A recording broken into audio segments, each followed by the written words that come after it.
नहीं जा रही लाओ, क्या ये रंगशाला है क्या है? या तो वहां जाके खुद चढ़ाओ जाके। देखिए वो बहुत अच्छी बात बता रहे हैं।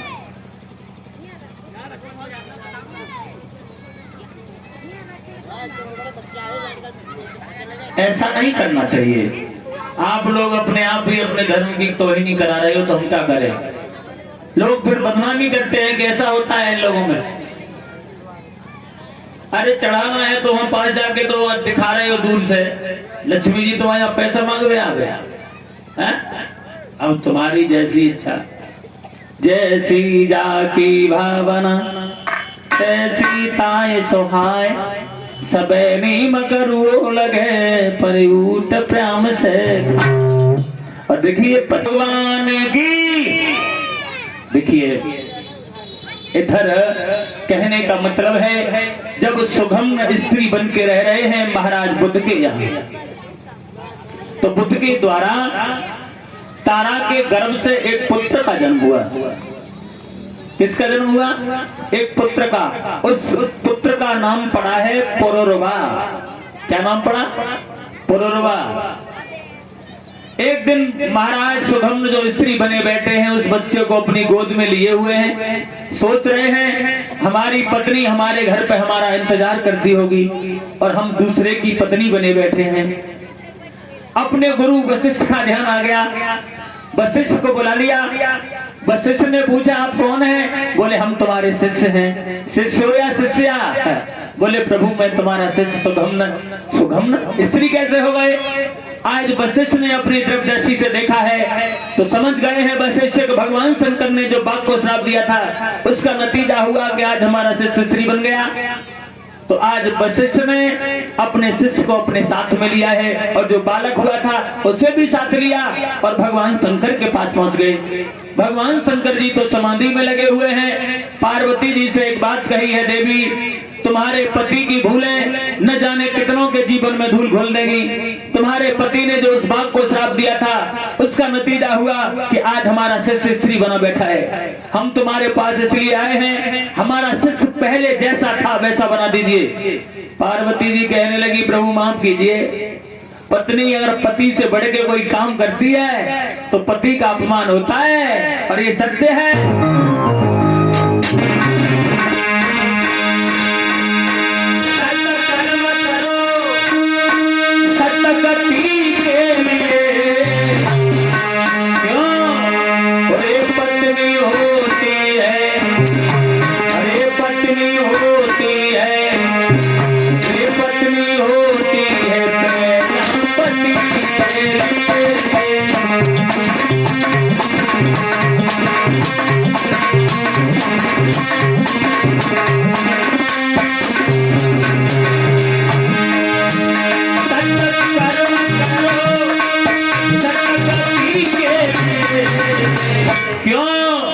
अरे पत्नी होती है, पत्नी होती है, रे पत्नी होती है।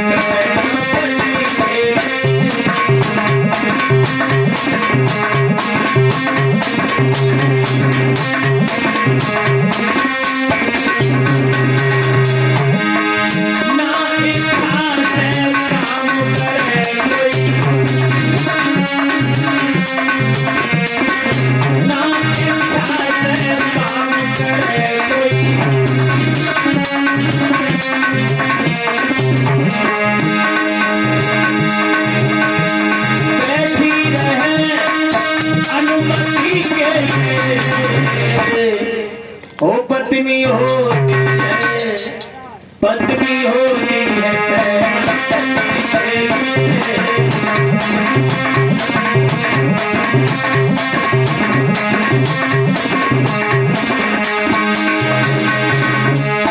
स्त्री के बारे में कभी कहता है भक्तजनों,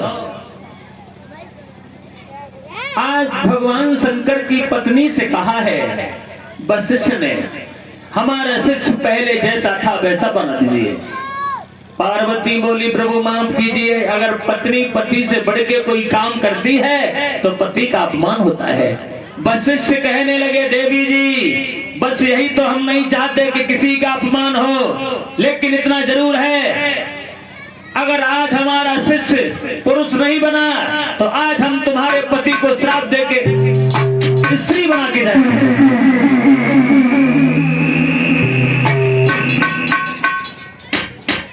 ध्यान रखना भक्तजनों। और जब ये कहा कि आज हम तुम्हारे शिष्य को, वो तुम्हारे पति को स्त्री बना के जाएंगे, पार्वती ने दोनों हाथ जोड़े, कहा भगवान ठहर जाओ, रुक जाओ, मैं थोड़ा अंतर कर दे रही हूँ। क्या? तो बोली है पार्वती, बोली सुनिए है महाराज, और थोड़ा सा अंतर आएगा। अरे ये एक महीना पुरुष है, महीना पुरुष है, तुझे स्त्री हो जाए,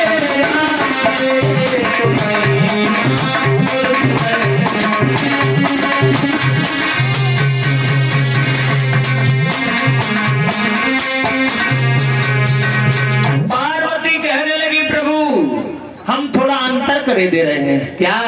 कि ये एक महीना पुरुष बन के रहेंगे और एक महीना स्त्री बन के रहेंगे, एक महीना पुरुष और एक महीना स्त्री। वशिष्ठ बोले ठीक है, इतना ही कर दो, फिर भी बहुत है। आज वही हुआ है, सुगम्न दोबारा पुरुष बन जाते हैं, और जब दोबारा पुरुष बन गए हैं सज्जनों, तो जो इनके गर्भ से बालक हुआ था उसे अपने साथ में लिया है और अब उसे लेके अपने घर पर पहुंच गए हैं। और जब अपने नगर में पहुंचे, पत्नी कहने लगी क्यों, कहाँ रहे, इतने दिन के बाद आए, और ये बालक किसका है? तो उस बात सुगमन ने छुपा ली और बोले देवी जी हम बस ऐसे ही फंस गए थे और ये बालक हमें जंगल में पड़ा मिल गया, वो ले आए। पत्नी बोली ठीक है, हमारे भी कोई बालक नहीं है, मैं इसे पाल लूंगी। अब सुगमन अपने घर में रहे तो रहे हैं, लेकिन मामला एक दिन बिगड़ गया। क्या हो गया? पार्वती ने ये कहा था ये सुगम्न एक महीना पुरुष और एक महीना स्त्री होके रहेंगे। जब वो महीना पूरा हो गया, सुगम्न रात को सही से सोए, लेकिन जब आधी रात बीत गई तो कहानी खराब हो गई।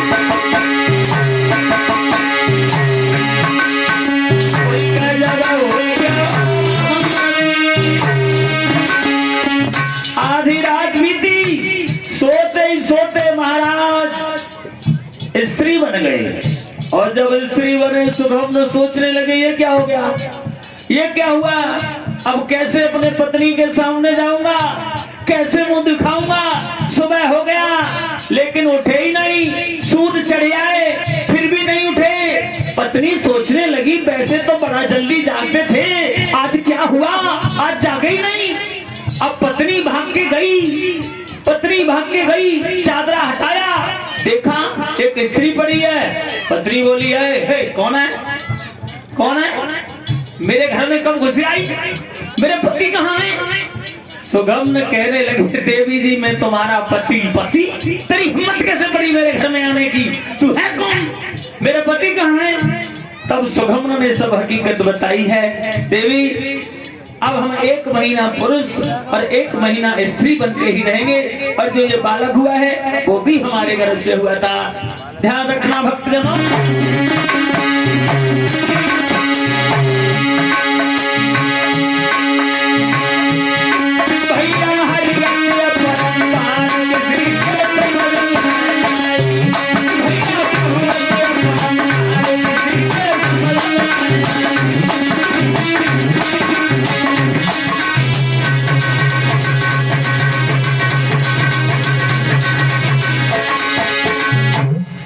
तरीका से भक्तजनों सुगम्न 1 महीना पुरुष और 1 महीना स्त्री बन के अपना जीवन यापन करने लगे हैं।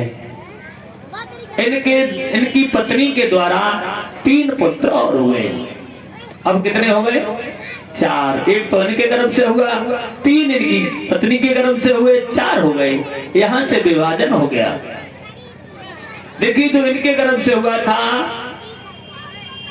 उसे महाराज सुगम्न ने उत्तर दिशा का राज दे दिया है, और जो इनकी पत्नी के गर्भ से 3 पुत्र हुए हैं उन्हें दक्षिण दिशा का राज दे दिया है।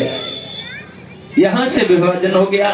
जो इनके गर्भ से थे उनसे चंद्रवंश आगे बढ़ा है, और जो इनकी पत्नी के गर्भ से थे उनके द्वारा सूर्यवंश आगे बढ़ा है। ऐसा प्रमाण मिला है भागवत में।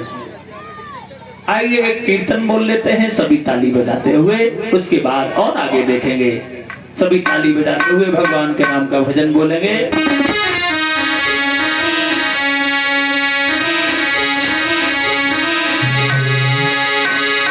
कि मेरी तेरी बचपन की यारी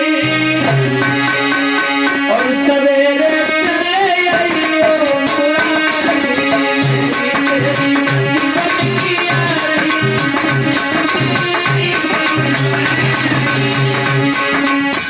किस किस को अपने अपने घर में भगवान को बुलाना है। वैसे भगवान तो रहते ही हैं, लेकिन मन से किसे बुलाना है वो ताली बजाते हुए बोल लीजिए। मेरी तेरी बचपन की यारी सवेरे चले आइयो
देखिए वो क्या नाम है, वीरपाल जी, झांकी अगर तैयार हो गई हो तो बुला लीजिए झांकी।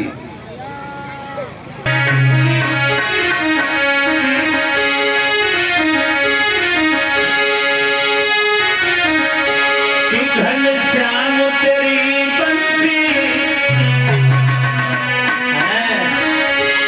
घनश्याम तेरी बंसी पागल कर जाती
तुम्हें ये चिंता लगी हुई है कि 7वें दिन तुम्हारी मौत हो जाएगी, तो तुम बड़ी किस्मत वाले हो जब आपको ये पता है कि तुम्हारी 7वें दिन मौत होगी।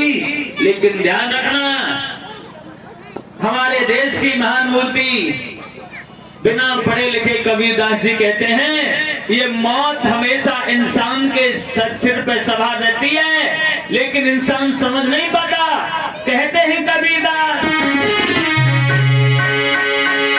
अरे क्यों सोया पसार के तेरे सिर पे मौत, क्यों सोया पसार के तेरे सिर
ध्यान देना एक बात में,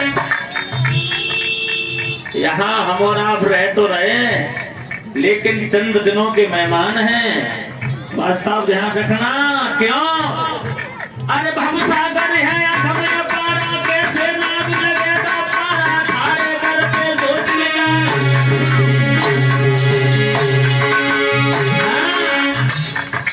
कोई धरी पैर संभाल के, कोई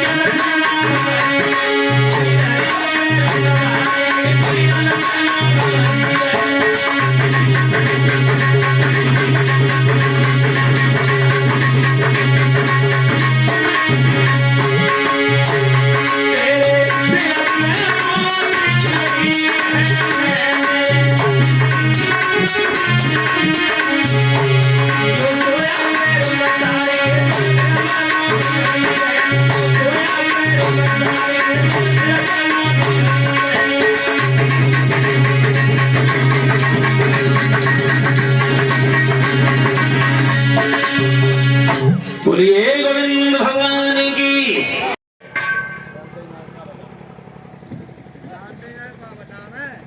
परीक्षित महाराज, जल में पानी में किसका वास होता है? मछली का।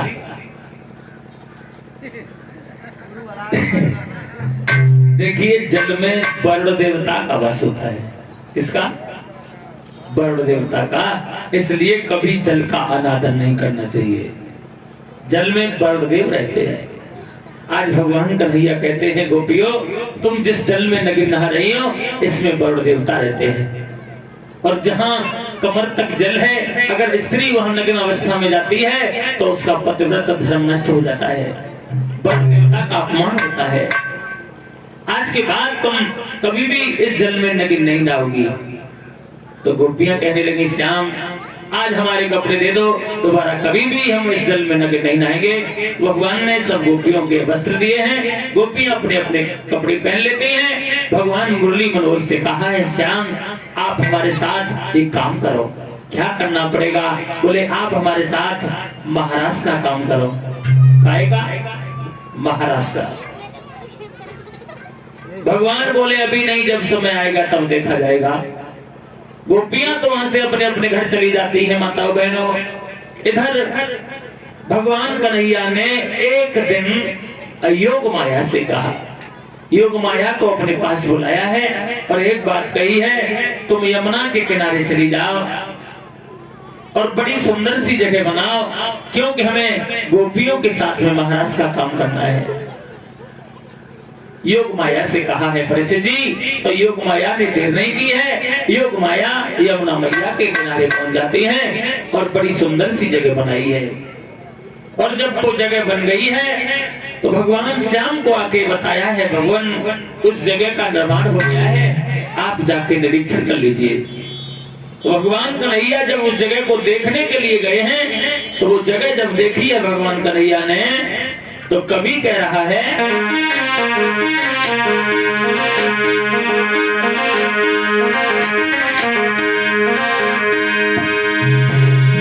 कि देख जगह को श्याम के दिल हर्षायो है, और बंसी वालो श्याम घूम के आयो है।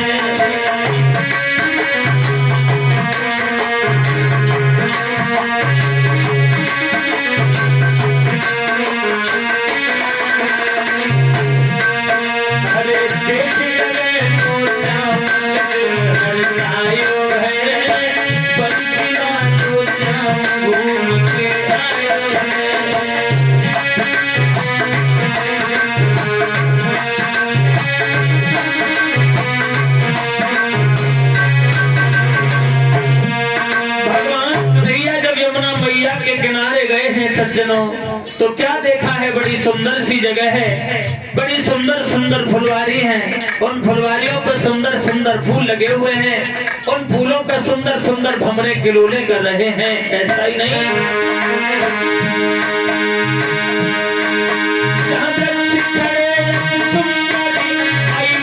फूल के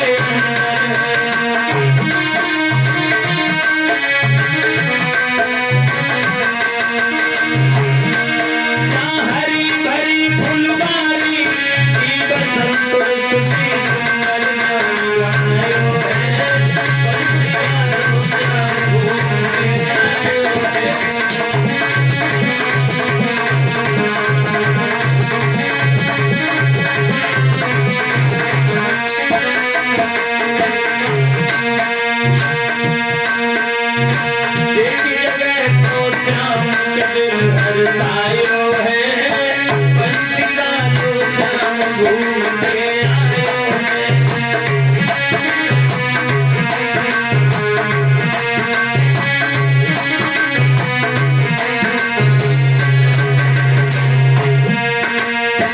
भगवान कन्हैया ने वो सुंदर सी जगह देखी है सज्जनों, तो भगवान मुरली मनोहर ने आज अपनी सुंदर सी बंसी निकाली और सुंदर सी बजाई।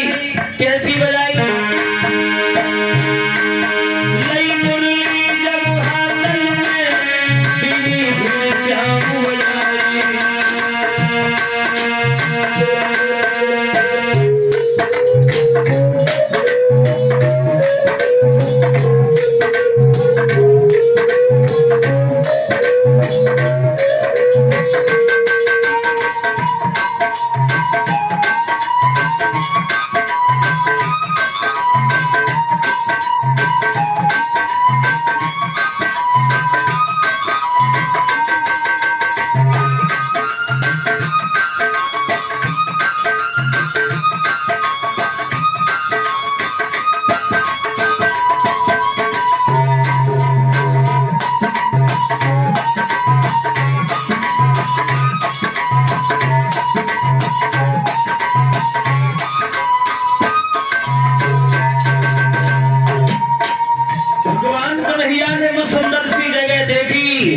तो सुंदर सी बंसी निकाली और सुंदर सी बजाई। नई मुरली जब हाथन में, बीवी भी श्याम बजाई।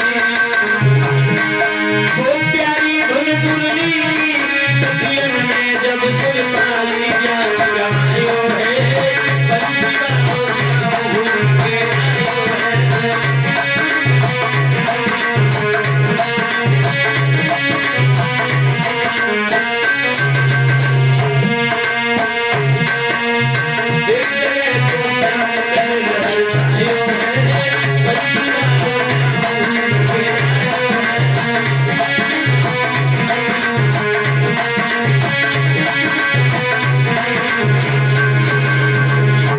आज भगवान कन्हैया ने वो सुंदर सी जगह देखी, तो सुंदर सी बंसी निकाली और सुंदर सी बजाई।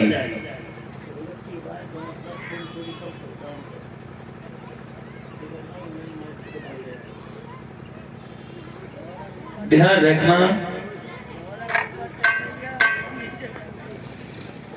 आज भगवान कन्हैया ने अपनी बंसी बजाना आरंभ किया।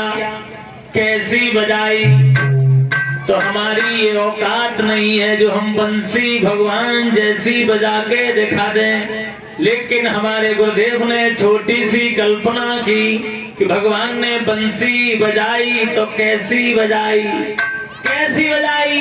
बोले ऐसी बजाई कि ऐसी बजाई गई। कैसी?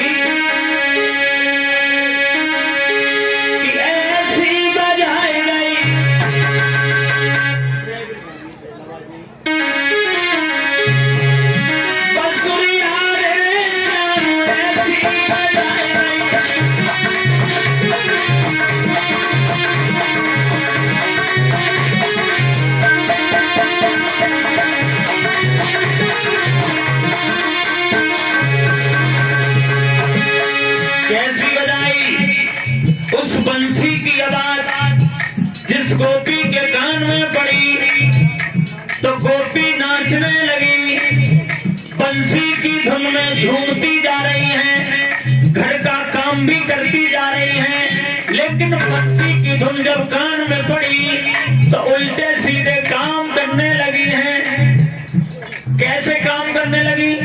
अगर कोई गोपी श्रृंगार कर रही थी तो श्रृंगार करना भूल गई।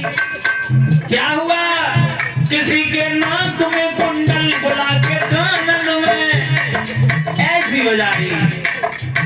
किसी के नाक में कुंडल बुला के कानन में, किसी के होठन में सुरमा लिपस्टिक आँखिन में।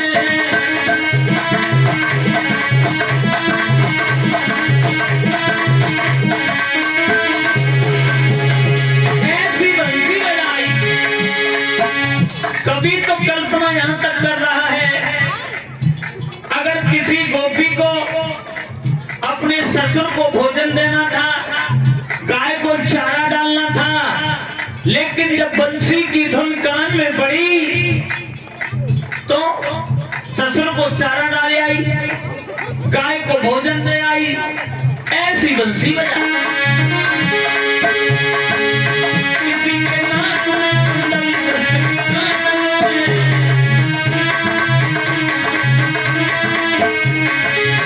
किसी के होठन में सुरमा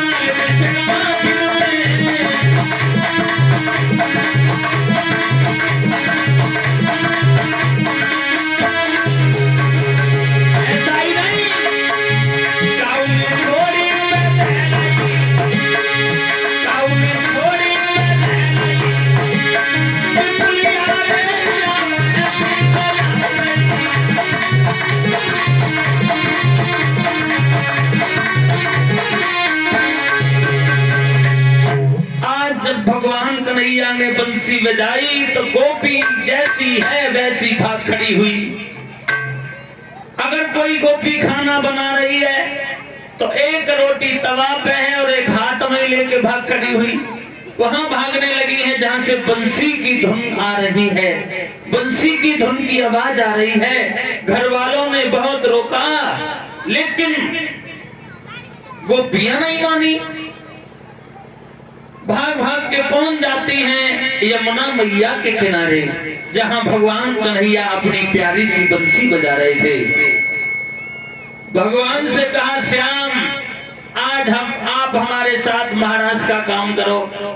भगवान बोले आज नहीं, फिर देखा जाएगा। गोपी बोली आज नहीं मानूंगी, आज तुम्हें हमारे साथ में महाराज का काम करना पड़ेगा।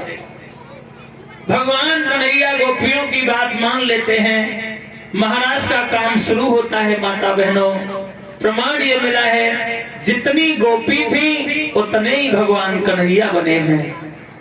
आज के लोग कह देते हैं जब भगवान गोपियों के साथ नाचते रहे, उन्हें छेड़ते रहे तो हम कर देंगे, तो कौन सी गावई है।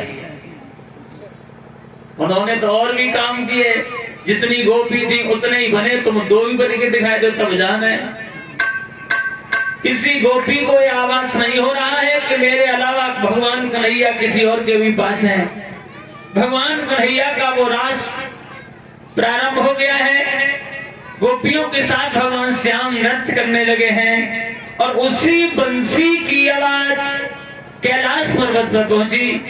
और जब कैलाश पर्वत पर पहुंची है सज्जनों, तो पार्वती रात्रि के समय में उठ के चली। और जब पार्वती चली, शंकर जी पूछने लगे, देवी कहाँ जा रही हो? पार्वती बोली मैं वृंदावन में जा रही हूँ। काहे को जा रही हो? बोली भगवान कन्हैया गोपियों के साथ में रास लीला कर रहे हैं, मैं देखने जा रही हूँ। हाँ? बोले हाँ। शंकर जी बोले तो अकेली जा रही है? बोले हाँ। शंकर जी बोले हम भी चलेंगे। पार्वती बोली वहां केवल स्त्रियां जाएंगी, पुरुषों का कोई काम नहीं है। शंकर जी बोले स्त्रियां जाएंगी? बोले हाँ। शंकर भगवान बोले देखो हम तो जरूर चलेंगे। पार्वती बोली अगर नहीं मानोगे तो हम भी नहीं जाएंगे। शंकर जी बोले तुमसे किसने कहा कि तुम जाओ या नहीं जाओ, लेकिन हम तो जरूर जाएंगे। पार्वती बोली कितनी बार कहे वहां केवल स्त्रियां जाएंगी, पुरुष का कोई काम नहीं है। शंकर जी बोले स्त्रियां जाएंगी? बोले हाँ। पुरुष नहीं जाएंगे? हाँ। स्त्रियां तो जा सकती हैं? हाँ हाँ। पार्वती एक बात बताओ, तुम्हारे पास कोई साड़ी रखी है? हैं? क्या करना है? आपके पास कोई साड़ी है? करना क्या है? तो बोले हैं भगवान शंकर देवी कि बोले गौरा से एक दिन यूं बोला, प्यारी हम भी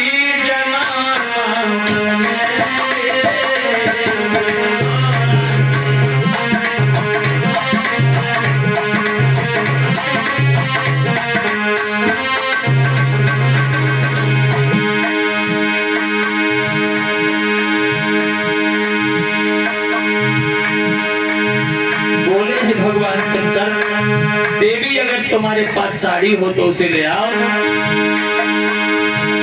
बोले गौरा से एक दिन यूं बोला,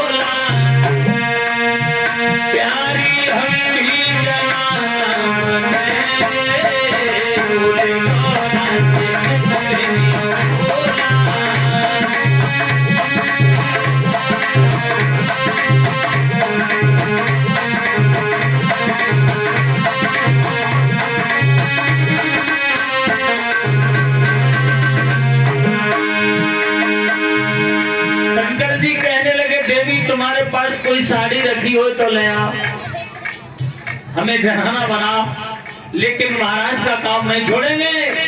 पार्वती कहने लगी तुम्हें जनाना बनाए, साड़ी पहनाए, स्त्रियों वाला श्रृंगार करें और जो 1.5 हाथ की दाढ़ी लटकी जाएगा छुपाए। शंकर जी बोले चिंता नहीं करो, लंबा सा घूंघट बांध लेंगे, लेकिन महाराज का काम नहीं छोड़ेंगे। बोले बोला से प्यारी हम भी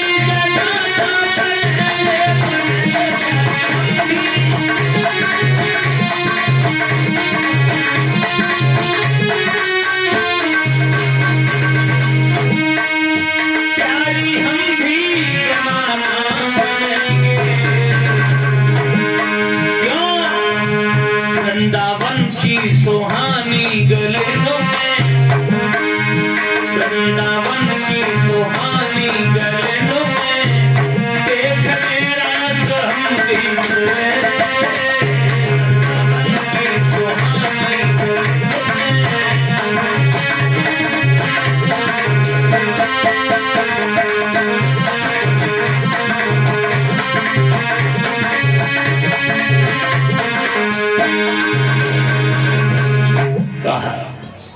अगर तुम्हारे पास कोई साड़ी रखी हो तो ले आओ, हमें जनाना बनाओ, लेकिन महाराज का काम नहीं छोड़ेंगे।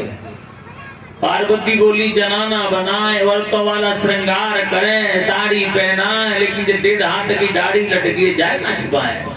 शंकर जी बोले चिंता नहीं करो, लंबा सा घूंघट मान लेंगे। और ध्यान रखना माता बहनों, पहले आजकल जैसी साड़ियां नहीं थी। आजकल अगर दूर से आती हो तो यही समझ में नहीं आता ये मच्छरदानी ओढ़े आ रही है या फिर साड़ी पहने आ रही है। घूंघट कितना भी लंबा है लेकिन दिखाई सब देता है ना। हम सच कह रहे हैं झूठ कह रहे हैं? पहले ऐसी साड़ियां नहीं थी। अब जब भगवान शंकर नहीं माने हैं सज्जनों, तो आज पार्वती ने अपने हाथों से अपने पति को जनाना बनाया है और तो वाला श्रृंगार किया, चूड़ी पहनाई, बिछिया पहनाए, जितना होता है सब किया, साड़ी पहनाई। अब आगे आगे पार्वती, पीछे पीछे भोले बाबा जा रहे हैं। अब पहुंच गए वहां जहां महाराज का काम हो रहा था। कुछ लड़कियां दरवाजे पे खड़ी थी। पार्वती जैसे ही घुसी रोक लिया, खड़ी हो जा। कहां से आई? बोली कैलाश पर्वत से। अच्छा, शंकर जी की पत्नी हो? बोले हाँ हाँ ठीक है, जाओ जाओ चली जाओ। अब पार्वती अंदर चली गई, भोले बाबा पीछे पीछे रहे, उन्हें भी रोक लिया, खड़ी हो जाओ। कहां से आई हो? पहली बार देख रहे हैं, पति का नाम क्या है? भोले बाबा रुक तो गए, कहे कुछ नहीं पाए। अब पार्वती ने देख लिया, लौटे आई, दूर से ही भग गए। तूने कितनी बार मना किया, नहीं माने, अब क्या कह दूं? अब शंकर जी ने दूर से इशारा किया, जो कुछ कहो सो कहो, लेकिन अंदर ले चलो। अब पार्वती लड़कियों के पास आई, इन्हें क्यों रोका, इन्हें क्यों रोक लिया, इन्हें अंदर क्यों नहीं जाने दिया? अब लड़कियां बोली देखो हम तुम्हें तो जानते हैं, हम इन्हें जानते ही नहीं है, ये कौन है? आपके साथ है, आपके साथ आई है, आप ही बता दो ये कौन है।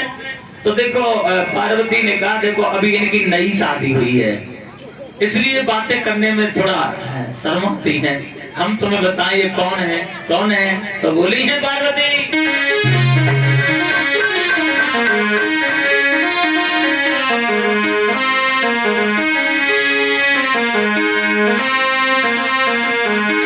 अरे ये गणपति की, जो हमारे पुत्र गणेश है ना, हाँ हाँ, अरे ये गणपति की बहुरिया मानोरी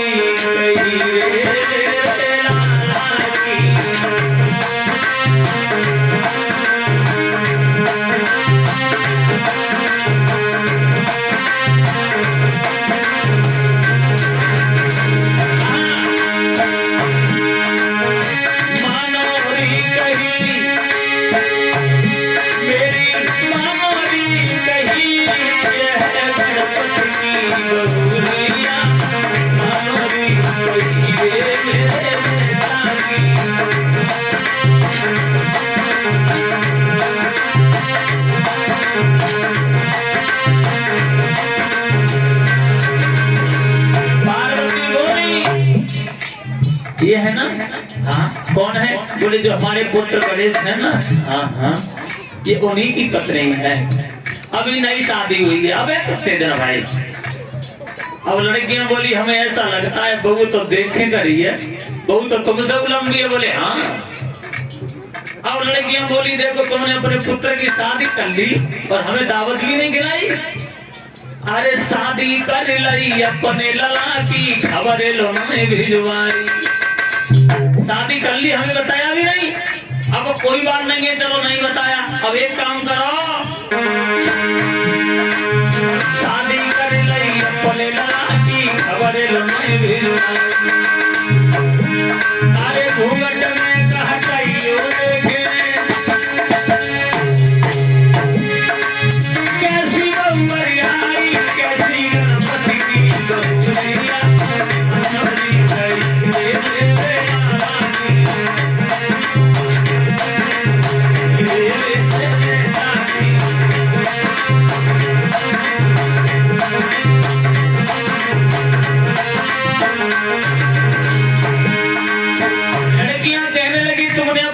की शादी कर ली और हमारे पास कोई सूचना ना भिजवाई।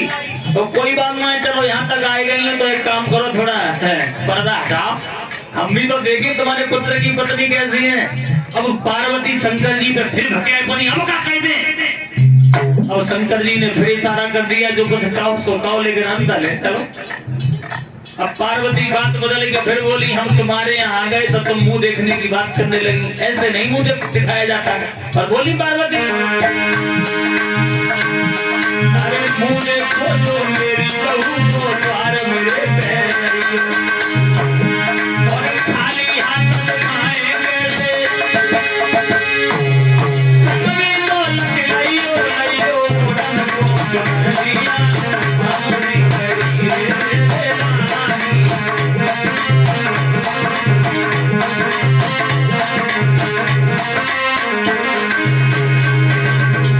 ध्यान रखना सज्जनों। आज इतना कहने के बाद पार्वती भोले बाबा का हाथ अपने हाथ में पकड़ती हैं और अंदर ले गई। जब अंदर ले गई शंकर जी को एक तरफ बैठा दिया, बैठ जा, माने नहीं चले आए। भोले बाबा बैठ तो गए। जैसे ही थोड़ी सी साड़ी ऊपर को उठाता है, पार्वती दूर से धके पकती है, ना कराओगे, चले आए, नहीं माने।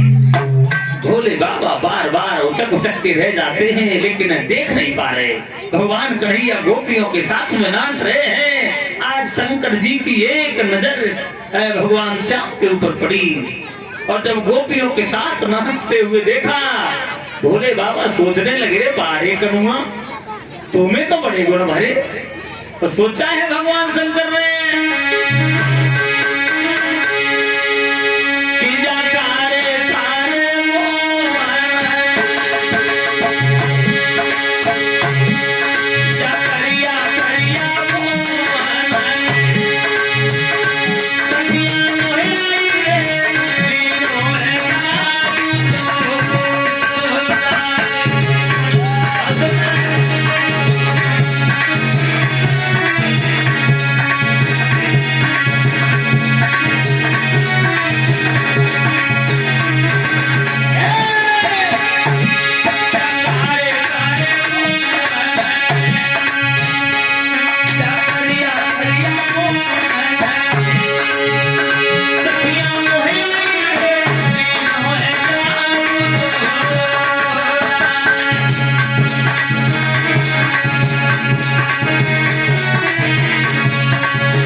कृष्ण के संग नाच रही है।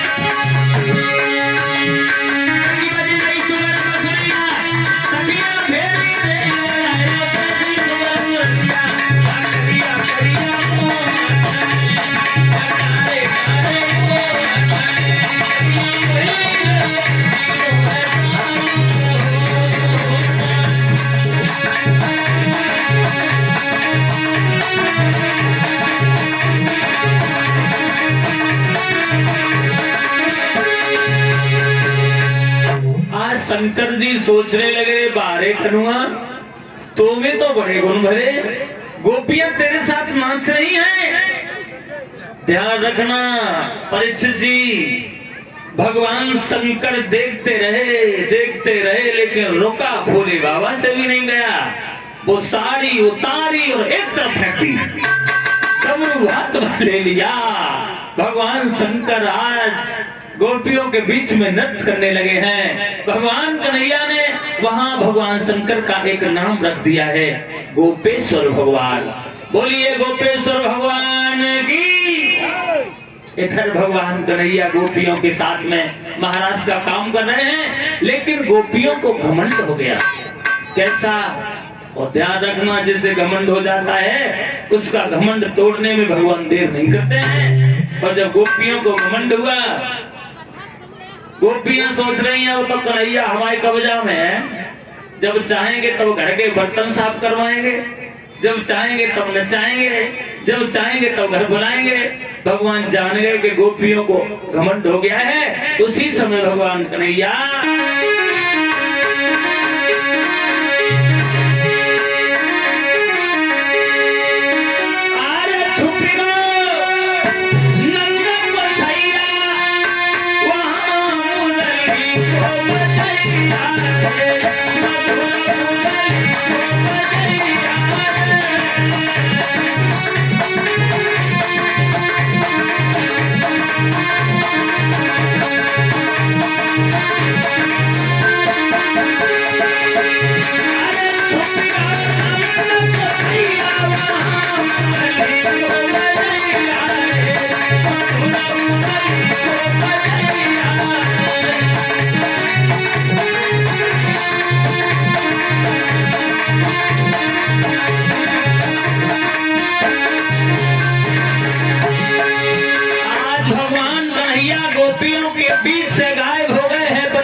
जब गोपियों के बीच से गायब हुए, गोपियां रोने लगी, चिल्लाने लगी। और ऐसा ही नहीं, चारों तरफ झूठी अंधियारी,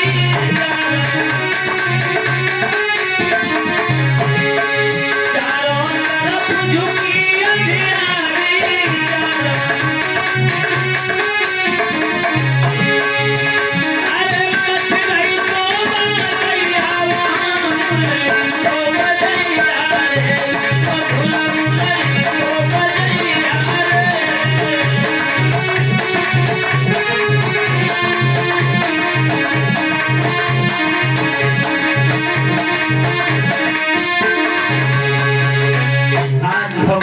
कन्हैया गोपियों के बीच से गायब हो गए।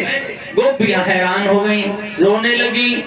भगवान ने देखा गोपियां बड़ी बेचैन हैं, तो भगवान मुरली मनोहर दोबारा फिर गोपियों के बीच में आते हैं। दोबारा फिर महाराज का काम शुरू हुआ।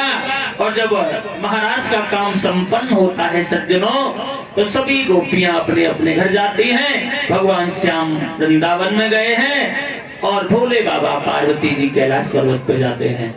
बोलिए गोविंद भगवान की। इस तरीका से भगवान श्याम ने गोपियों के साथ महाराज का काम किया।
फंस जाएंगे तब वो हिसाब किताब मांगेगा, कहेगा क्या किया है और क्या नहीं किया है वो बताओ।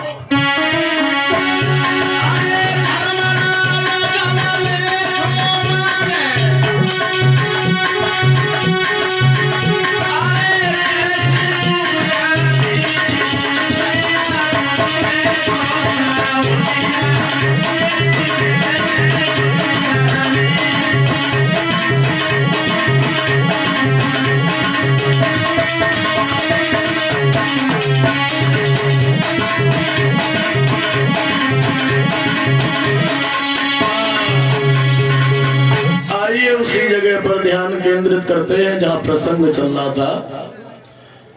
इधर महाराज प्रतीक के घर में किसी बात की कमी नहीं है, अगर कमी है तो एक बेटा बेटी की कमी है, किसी बात की कमी नहीं है महाराज प्रतीक के घर में। और आपको मैं बता दूं कि किसी के पास तो इतना धन है वो खर्च करने वाले नहीं है, और अगर धन नहीं है तो वह खर्च करने वाले बहुत हैं। किसी के पास भगवान की दया से लाइन लगी है, घुटन नहीं पूजा, और काऊ क्या करे ये काऊ ना है। हाँ, ये भगवान की दया है, क्या प्रभु की लीला है, पता कुछ भी नहीं है। महाराज प्रतीक बड़े दुखी रहते हैं, उनके घर में किसी बेटा बेटी का जन्म नहीं हुआ है। एक कवि बड़ी सुंदर बात कहता है,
कुछ और है।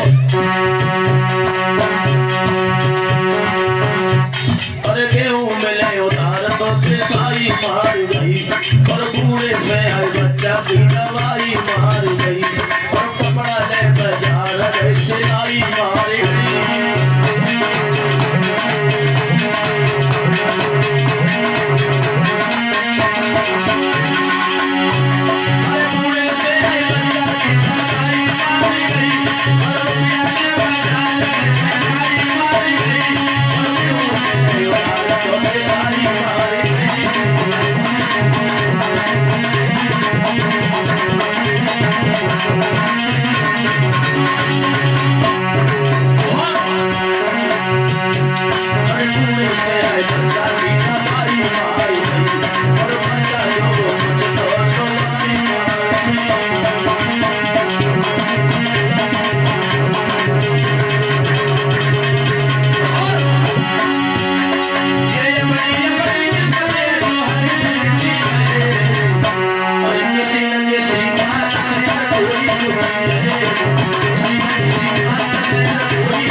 देखिए जब चारों तरफ के दरवाजे बंद हो जाते हैं तो अंत में भगवान का ध्यान आता है इंसान को।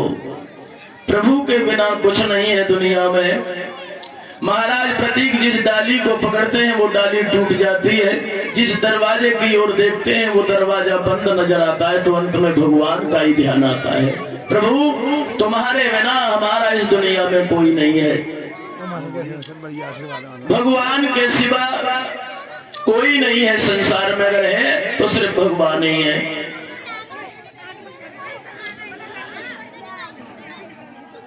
एक बड़े दुखी रहने लगे हैं। उनके घर में जब कोई संतान नहीं है, बड़े दुखी रहते हैं। अंत में भगवान का भजन ध्यान आता है कि अब हम भगवान का भजन करेंगे। चले हैं पति और पत्नी दोनों। अरे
बीत गई पल में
गंगा जी का भजन किया है। अंत में गंगा जी आई है, कहा है हम तुम्हारे नियम संयम से बड़े प्रसन्न हैं, मांग लो क्या मांगना चाहते हो। आइए तब तक एक गाने की फरमाइश आई थी। कौन है ये? अमर दीवाना जी। आइए एक गाना सुना देता हूँ।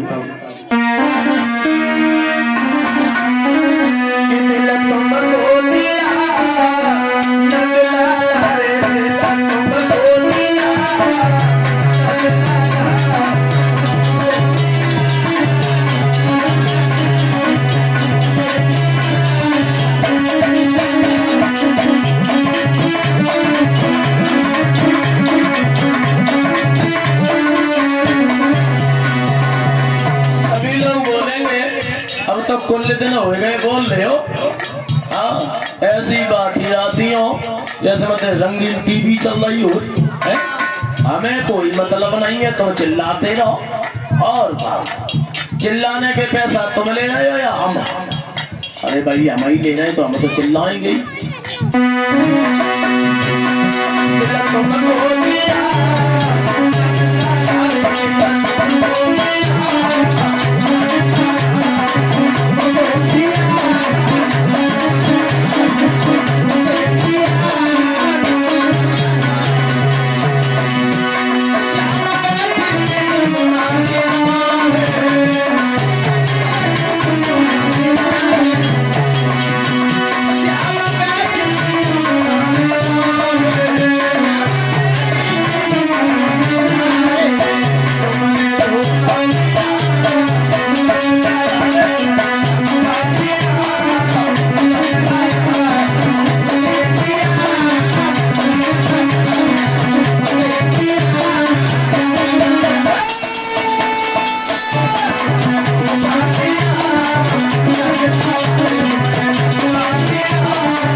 गाने की फरमाइश आई थी, कुलदीप भैया की घनश्याम तेरी बंसी पागल कर जाती है।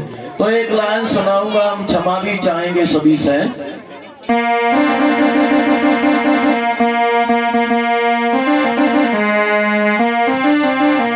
घनश्याम तेरी बंसी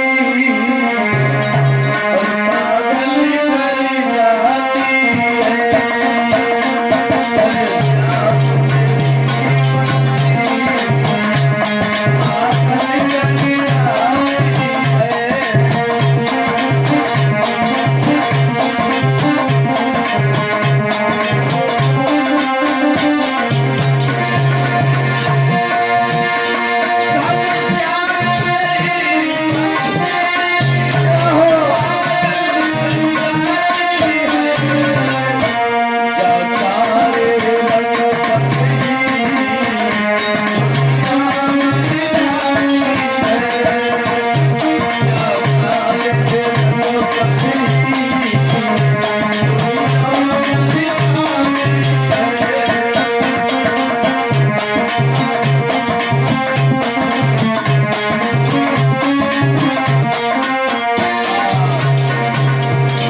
आइए ध्यान वहीं केंद्रित करते हैं जहां भगवान की कथाएं चल रही हैं।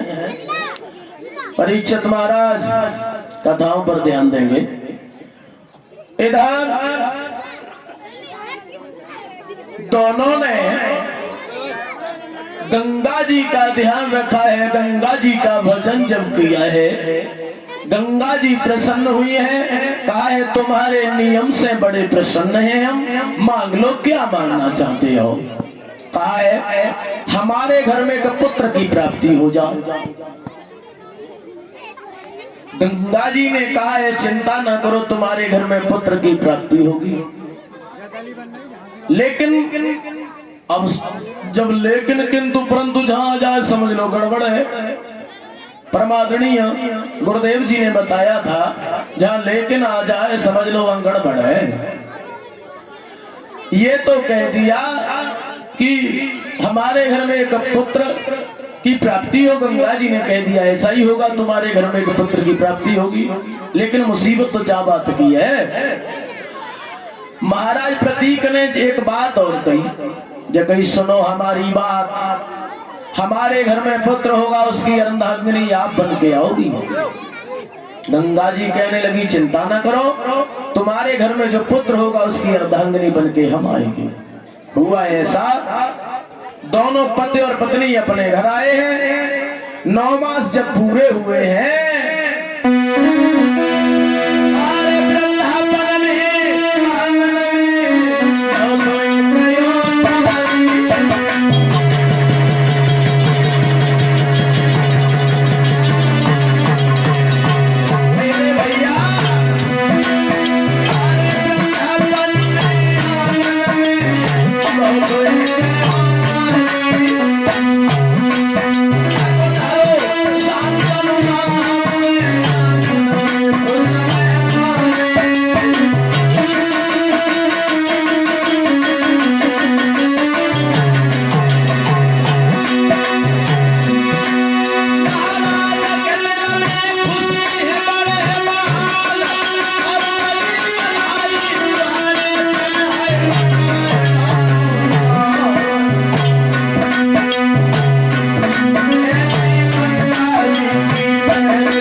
महाराज प्रतीक के घर में एक बेटा का जन्म हुआ है, उसका नाम पड़ा है शांतनु।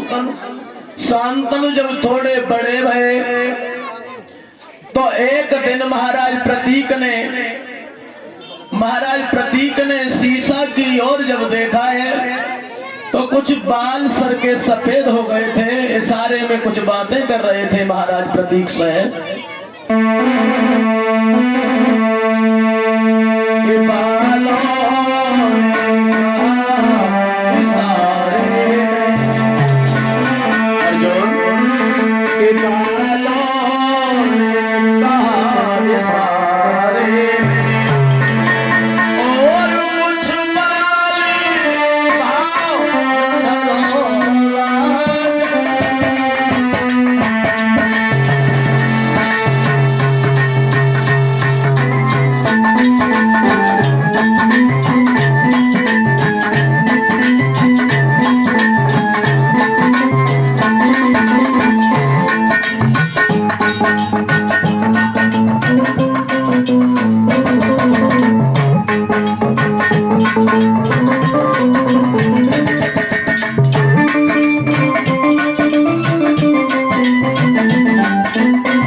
इधर के बालों ने का सारे में कुछ बाल भाव न धरो राजन है। बाल बाल के साथ काल बालन को ख्याल करो राजन।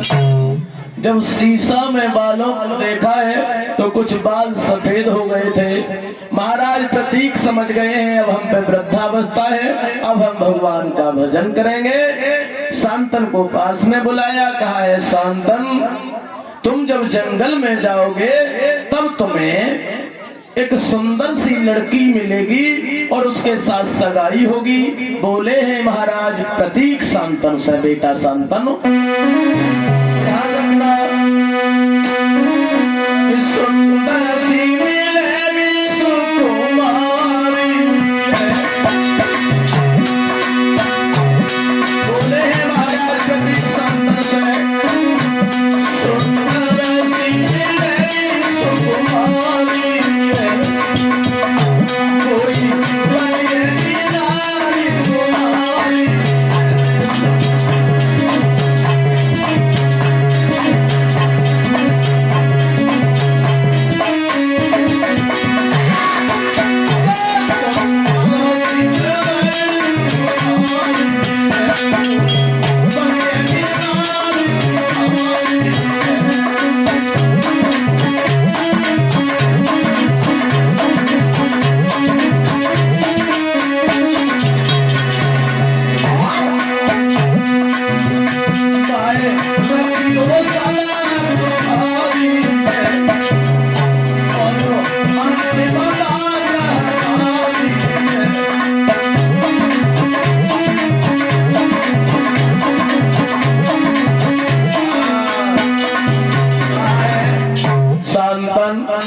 हम जंगल में जा रहे हैं, भगवान का भजन करेंगे, लेकिन बेटा शांतन, राजाओं में 14 दोष हुआ करते हैं।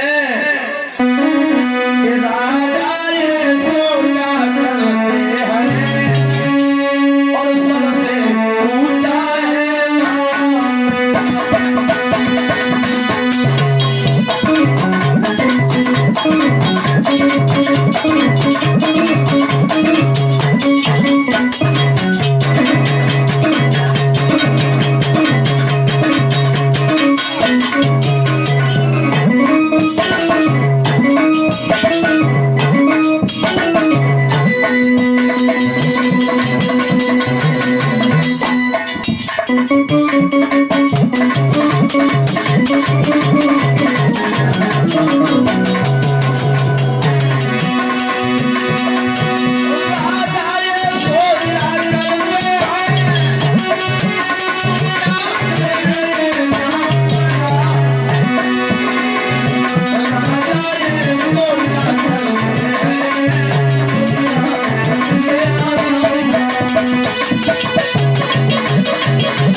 शांतन। अब हम जंगल में जा रहे हैं, भगवान का भजन करेंगे। जी आज तारा कहाँ चली गई? चंद्रमा के साथ, चंद्रमा के यहाँ। और जब चंद्रमा के घर पहुंच जाती है तो दोनों पति पत्नी के हिसाब से रहने लगे हैं। कैसे रहने लगे? पत्नी के हिसाब से। इधर तो ये दोनों पत्नी के हिसाब से रह रहे हैं। आइए एक कीर्तन बोल लेते हैं सभी ताली बजाते हुए।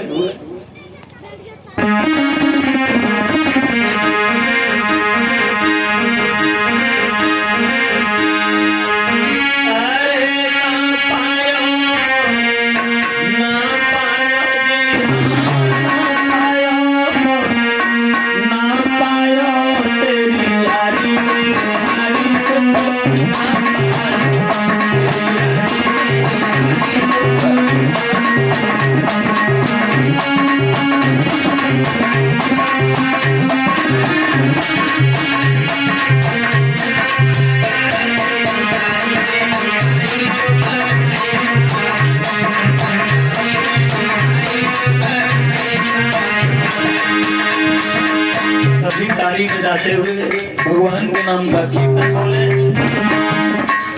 और हमारी तरफ कथा होती है ना तो पूरा पंडाल झूमने लगता है। देखा होगा यूट्यूब चैनल पर, सर्च करके देख लेना।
कृष्ण भगवान की। देखिए परीक्षित जी, तारा कहां रह रही हैं? चंद्रमा के यहाँ। तो चंद्रमा के द्वारा तारा के गर्भ से एक पुत्र का जन्म हुआ। किसका जन्म हुआ? एक बेटे का जन्म होता है, जिसका नाम पड़ा बुध। क्या नाम पड़ा? बुध। अब एक दिन तारा उसी बालक को अपने गोद में लिए हुए है। अपने पहले वाले पति बृहस्पति का ध्यान आ गया। सोचने लगी मैंने बहुत बुरा किया जो अपने पति को धोखा दिया है। मैंने बहुत बुरा किया जो अपने पति को धोखा दिया। और जो स्त्रियां अपने पति को धोखा देती हैं वो नरक में जाती हैं। मैंने बहुत बुरा किया। और ध्यान रखना भक्तजनों,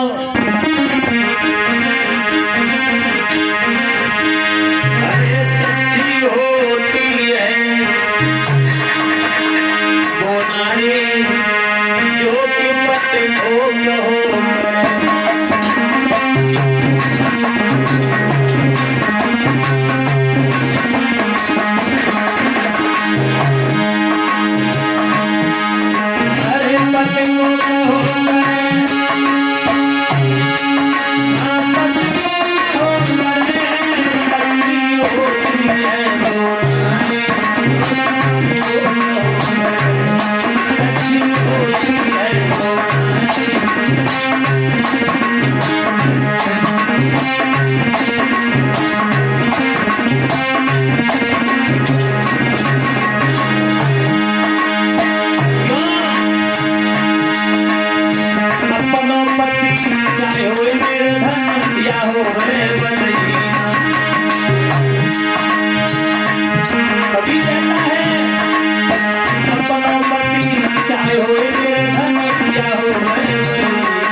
ध्यान रखना सज्जनों, स्त्री का भी कुछ धर्म बताया गया है। हमने उस दिन भी कहा था, आज बात आ गई तो फिर बतानी पड़ रही है। देखिए ये स्त्री का धर्म है कि पति की आठों पैर सेवा करे। और पति का भी धर्म बनता है। ऐसा नहीं होना चाहिए वो देवी जी सुबह से शाम तक घर का काम करती हैं, मेहनत करती हैं, और वो शाम को आए और बोले है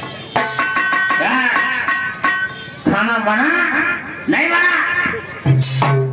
और ये भी ठीक नहीं है। क्यों विद्वान कह रहा है भक्तजनों?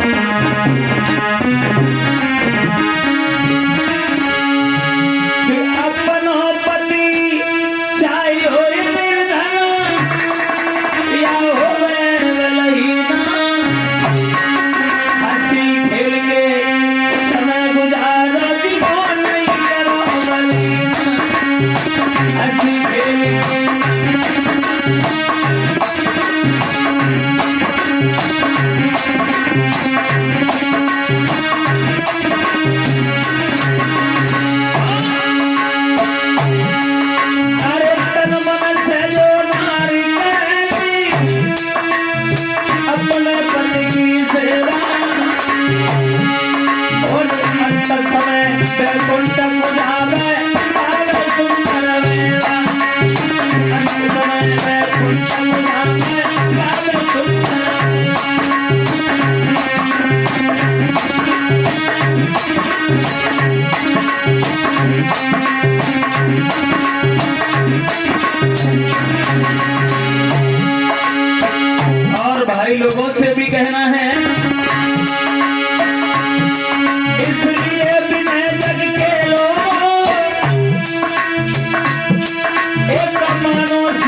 दुख देंगे। अरे पर नारी के चक्कर में जो पत्नी को दुख देंगे और होते हैं बदनाम, बात आंसू भर भर के रोते, होते हैं बदनाम, बात आंसू भर भर के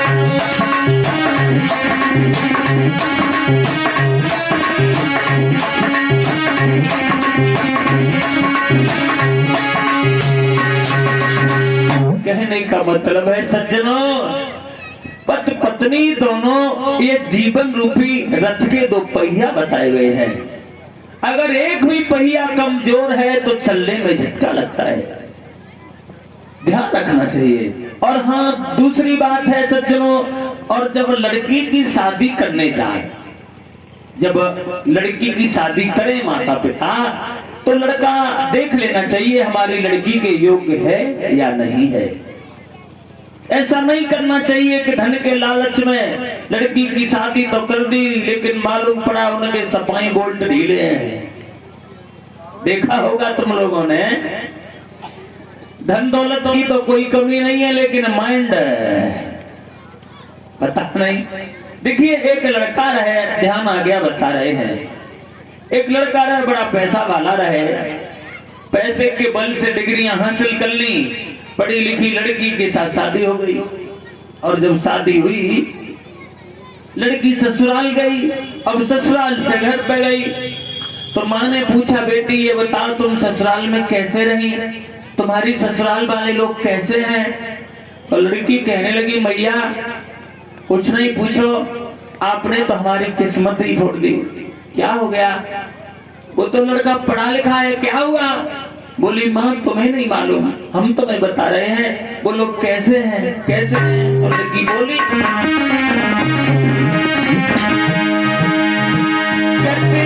तो उल्लू जो छोटे वाले हैं ना, वो तो उल्लू हैं सो हैं, लेकिन वो और उनसे ऊपर लगाए।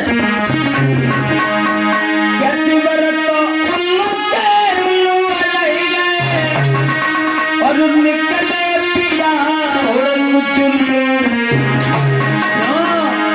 अरे देवर तो उल्लू के उल्लू रही, निकले पिया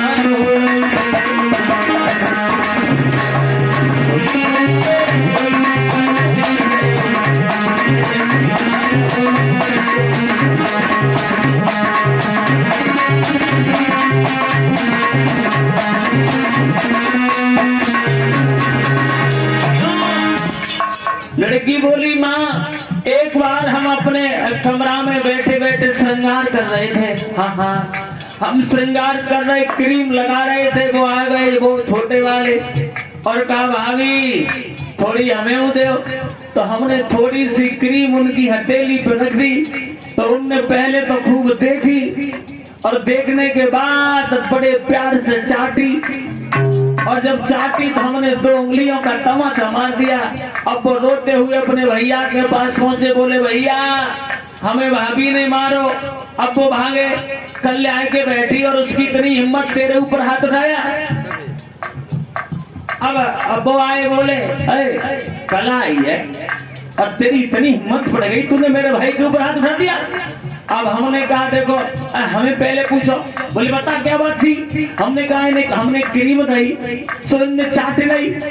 अब वे बोले रे तू निरो पागल है, तू निरो पागल है, ऐसे अगर रूखी खाएगो तो फिर कहां से आएगी?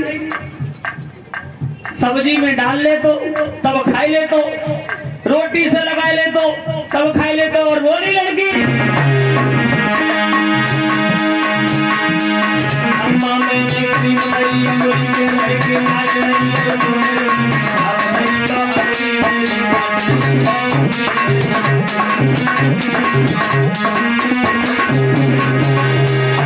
इसलिए माँ अरे तिवर तो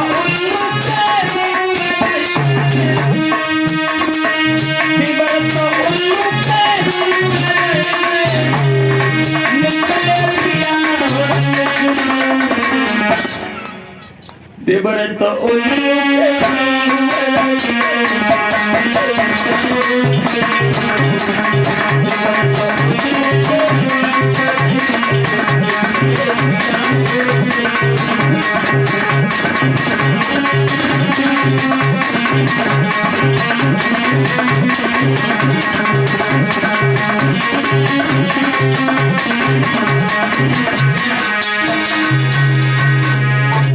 तो जब शादी करने जाए लड़की की तो देख लेना चाहिए लड़का हमारी लड़की के योग्य है या नहीं। ये तारा चंद्रमा के आंगन में बैठी है और जो उनके गर्भ से पुत्र हुआ था उसे अपनी गोद में लिए हुए हैं। अपने पहले वाले पति का ध्यान आ गया, सोचने लगी मैंने बहुत बुरा किया जो अपने पति को धोखा दिया है। प्रमाण तो ये मिला है अब देवताओं में पंचायत लगी है। पंचायत लगी तो ये तारा दोबारा फिर अपने पति के यहाँ गई हैं, बृहस्पति के यहाँ फिर जाती हैं और जो इनके गर्भ से बालक हुआ था उसे चंद्रमा के पास छोड़ दिया। कहाँ छोड़ दिया? चंद्रमा के पास। और यही बालक आगे चल के बुद्ध महाराज के नाम से जाने गए। यही बुद्ध महाराज ने एक अपना आश्रम बनाया। आश्रम कहाँ बनाया? देखिए माताओं बहनों, एक अंबिका बाग था। अंबिका बाग के पास बुद्ध महाराज ने अपना आश्रम बनाया है और उस आश्रम में रहने लगे हैं। लेकिन एक दिन क्या हुआ, एक सुघम्न नाम का राजा, क्या नाम है? सुघम्न नाम का राजा अंबिका बाग में घुस गया। और जब बाग में घुसा तो पहले तो वो पुरुष था, लेकिन बाग में घुसते घुसते वो स्त्री हो गया। क्या हो गया? स्त्री। अब राजा देखने लगा ये क्या हुआ, ये क्या हो गया। अब लोग हमें पहचानेंगे भी नहीं। लोग तो क्या पहचानेंगे, मेरी पत्नी मुझे पहचानने से इनकार कर देगी। और जो भैया कहते थे अब भाभी कहेंगे। ये क्या हो गया? और ध्यान रखना भक्तजनों, समझ में नहीं आता है भगवान की अदालत का फैसला।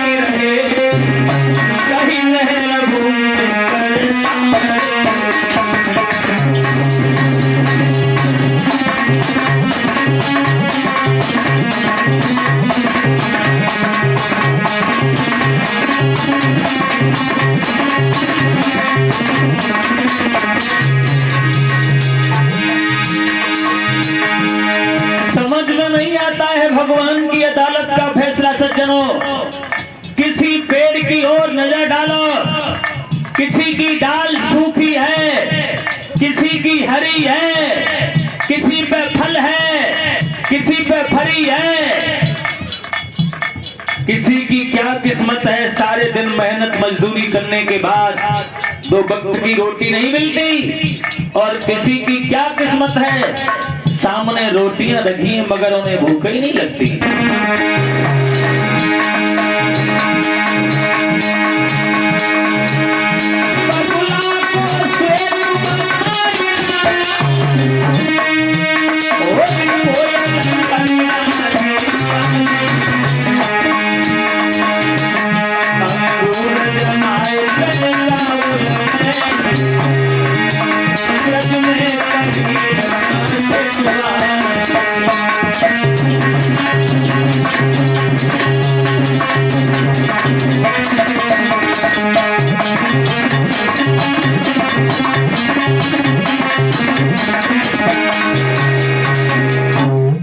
सुघम्न स्त्री हो गए हैं, खड़े खड़े रोने लगे हैं। सोचा है अब हम घर पे कैसे जाएं और अपना मुंह कैसे दिखाएं।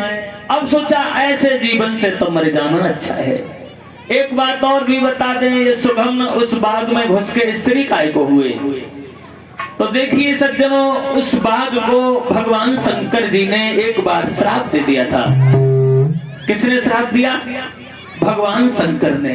काय को दिया? एक बार भोले बाबा और माँ पार्वती उसी बाग में विहार कर रहे थे, तो सप्त ऋषि भगवान शंकर से मिलने के लिए कैलाश पर्वत पर गए, वहां नहीं मिले तो वो ऋषि उसी बाग में पहुंच जाते हैं। उन ऋषियों को देख के पार्वती थोड़ी शर्मिंदा हो गई, तो अपनी पत्नी को खुश करने के लिए भगवान शंकर ने उस बाघ को ही श्राप दे दिया, देवी आज के बाद कोई भी पुरुष इस बाघ में आएगा वो स्त्री हो जाएगा। भगवान शंकर ने श्राप दिया, इसलिए सुगम्न को स्त्री होना पड़ा। अब सुगम्न मरने की इच्छा में वह बाग से बाहर निकल के आए हैं और आगे बढ़ते जा रहे हैं। उधर जहां बुद्ध महाराज का आश्रम था वहां पहुंचे हैं। बुद्ध ने देखा कि एक स्त्री रोती हुई आ रही है। बुद्ध ने रोक लिया, खड़ी हो जा, कौन हो और जंगल में अकेली क्या करने आई? तो सुगम्न बोले, प्रभु मैं मरने के लिए आई हूँ। काहे को आई? बोली मरने के लिए। क्यों? बोले मेरा इस दुनिया में कोई नहीं है, मैं इसलिए मरना चाहती हूँ। बुद्ध कहने लगे, तुम्हारा इस दुनिया में कोई नहीं है और हमारे आश्रम पे भी रोटी करने वाला कोई नहीं है, तुम एक काम करो, हमारे आश्रम पे रहो। तो ध्यान रखना भक्तजनों, ये बुद्ध महाराज कि आश्रम पे सुगम्न स्त्री बन के रहने लगे हैं। इनका एक नाम भी पड़ा है, क्या? इनका नाम पड़ा इला। इला, और इला से हुआ था इलाहाबाद। अब हमारे योगी महाराज ने उस नाम को बदल के प्रयागराज कर दिया है। देखिए कहने का मतलब है भक्तजनों, श्री सुखदेव जी महाराज समझा रहे हैं, सुगम्न स्त्री के रूप में महाराज बुद्ध के यहाँ रहने लगे हैं और ऐसे ही नहीं, दोनों पत्नी के हिसाब से रहने लगे।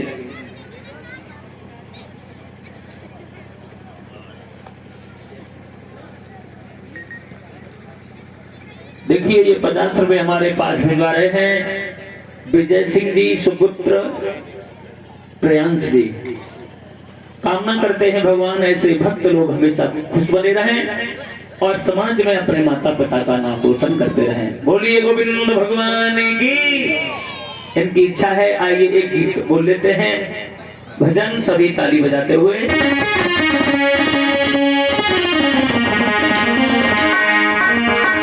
कि दिल में रोलेगा सावरिया ओने के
Thank you.